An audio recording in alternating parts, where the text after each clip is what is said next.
അങ്ങനെ years after കഴിഞ്ഞ് അത് നടന്നു. ഞാൻ എൻ്റെ ചക്കുവിനെ DBS കോളേജ് കാണിച്ചു. ഡബ്ലിനിൽ ഞാൻ പഠിച്ചത്.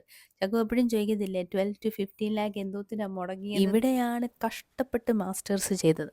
ഞാൻ ഗവൺമെന്റ് പഞ്ചായത്ത് സ്കൂളിൽ പഠിച്ചതുകൊണ്ട് പിന്നെ 5ന്റെ പൈസന്റെ ചെലവില്ല ചക്കു. ഞാനും ഇന്ത്യയെ പഠിച്ചതാണ്. അതും മാസ്റ്റേഴ്സും എടുത്തു അവിടെ. ഇവിടെ സ്റ്റുഡന്റ് വിസയിൽ വന്നാൽ രക്ഷപ്പെടുമെന്ന് ആരൊക്കെയോ പറയുന്നത് കേട്ടിട്ട് ഇവിടെ വന്നതാണ്. ഇവിടെ പഠിച്ചപ്പോഴാ മനസ്സിലായില്ലേ ഇന്ത്യയിലെ പഠിത്തം എന്ത് സ്വർഗ്ഗമാണ്. ഇവിടെ പഠിക്കുക മാത്രമല്ല പഠിക്കുന്നതിൻ്റെ കൂടെ ജോലിയും ഫസ്റ്റ് ഓഫ് ഓൾ ജോലി കിട്ടാൻ പാടും.